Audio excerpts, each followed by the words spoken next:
Thank you.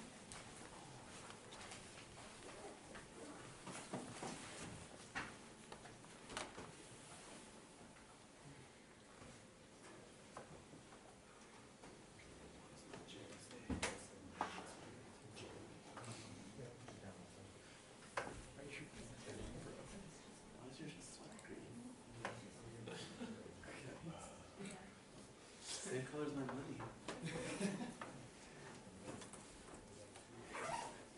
You make 50 million in 3 years off technical trading.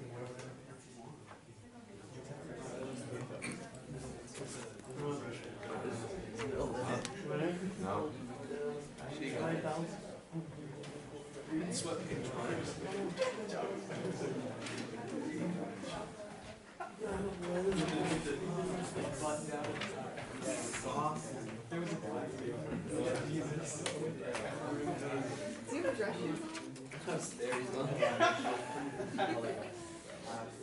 Cuba L.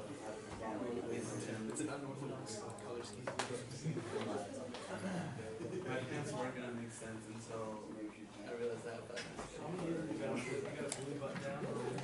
Okay, I just want to finish, we'll just spend 5 minutes really quickly. Because we went through the real estate presentation on Friday.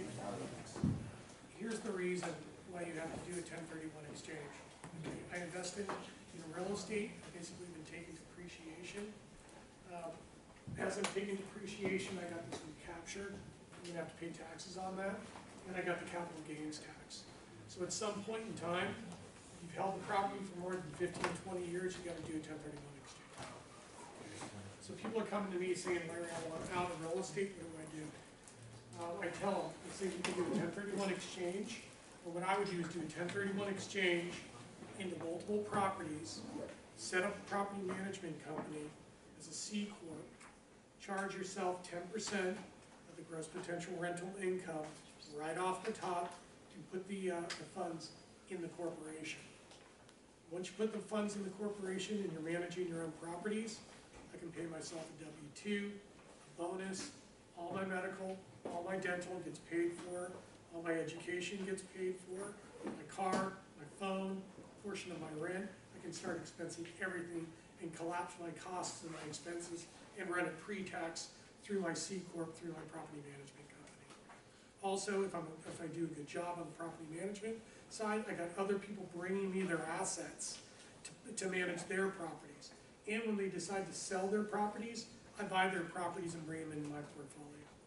If I do a good job of putting together the portfolio, let's say apartment buildings, Class B, Class C, Silicon Valley, Bay Area, at X date in the future, I can sell off the whole portfolio. And maybe if I do it right, I can convert it into a UPREIT structure and get out through the security side of the business too.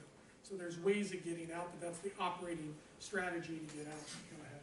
Is it a value, is it a certain value that you have to have of real estate to run this? Or Yeah. is it? Yeah, this is a private equity platform, is what I'm talking about. So there's groups like the Prada Group, Dallas Partners, others that have basically run as private equity managers, basically managing the properties. They get fees for acquisitions, fees for dispositions, they get asset management fees, they get promotes, waterfall systems. They're making a ton of money and they don't even own most of them. The assets, and when they do buy an asset, they put their own money into the property.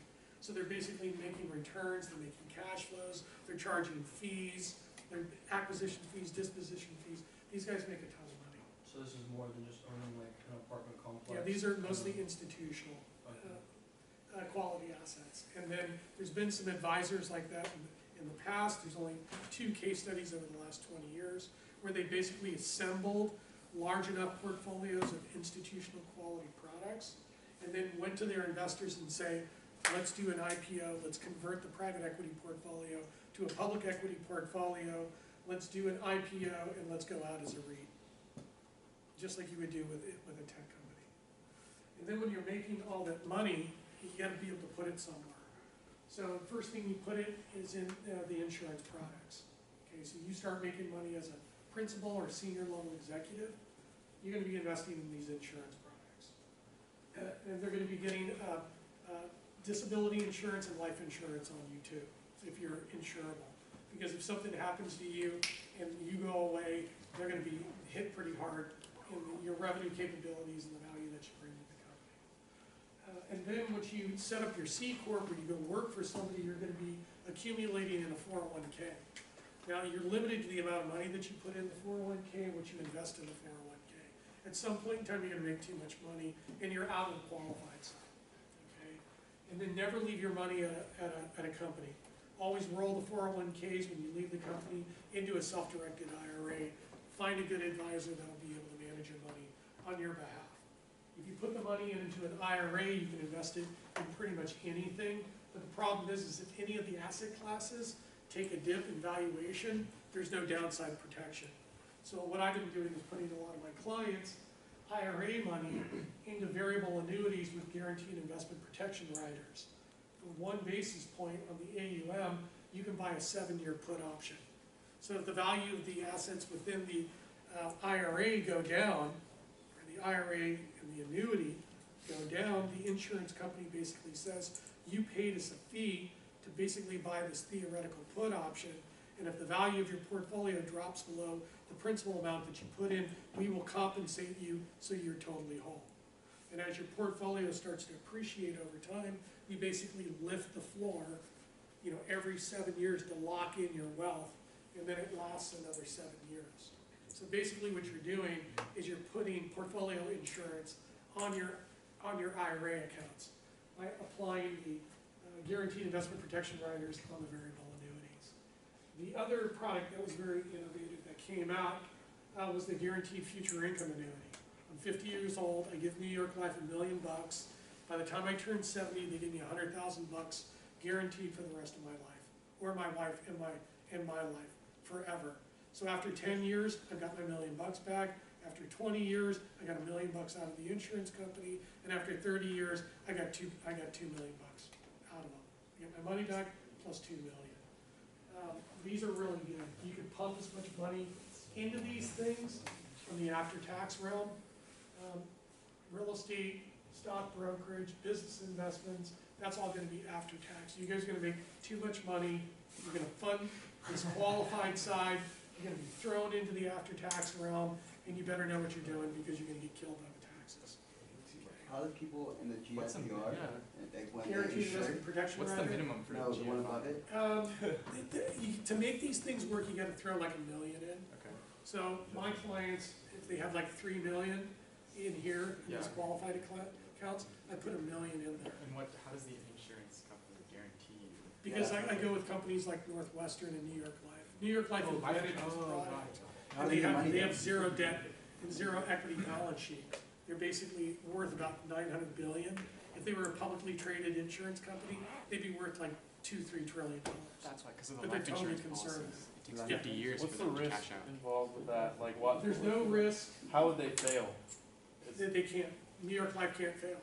During the financial crisis, basically New York Life had like $40 billion in surplus reserves to basically pay out people who were liquidating their life insurance policies or pulling cash value out. You go to the best credit. New York Life's the best credit. So you pick the top 5 insurance companies that have the best balance sheets. Or you go to Wall Street and then, good luck. Because we know that Wall Street got bailed out, right? Yeah. Yeah, so I'd rather go with pay a higher fee with a better balance sheet, knowing that the product's gonna perform in 30 or 40 years from now. 10 years. Okay, go ahead. So if you invested $1 million when you're 50 and you live to 100, you would gain $5 million. I'm saying if you gave the insurance company $1 million at 50, and you say, I wanna start taking, my money at 70, the payout on that is 10%. So it's $100 grand. So on the $1 million, you're gonna get $100 grand per year for the rest of your life. If you die in 5 years after that, and there's still 500 grand that you haven't taken, it goes to your beneficiaries. You have a contract that says, give them a lump sum or give them $100,000 a year for 5 years in installments. So you can kind of engineer it. A lot of people don't like it because they think they can beat the markets. This product basically guarantees a payout, so you never run out of money. So you spend through all of your money, the $2 million, you got $1 million left, you're still gonna get $100 grand a year for the rest of your life. So So it's a way to basically put a floor under your lifestyle and your standard of living. Okay? So you never run out of money. The fees are expensive, but it's a bulletproof product. Go ahead. So in order to make money off of that, the life insurance company has to beat the market? No, it's just a payout. This product is just a payout. And what's in it for them? They get to use your money for 20 years. Oh. Time value gains. Yeah, they get to, and it's a bulletproof. They control 40% of the market. They control 50% of the market when they enter. Okay, so I know we gotta go. So I'm throwing we're having the Murder Fest, Beer Fest tomorrow at the Metro from 1 to 3. You guys can make it, it should be pretty fun. Tomorrow, we get out of class at like 10:30. I should be back in my office at 11:30. And then I gotta leave here either probably about 12:30. I'll be around. So if you want to get there to look at those, take it. It was a fun class. I'll see you guys someday soon. I know I won't see some of you ever again. Ah, shit.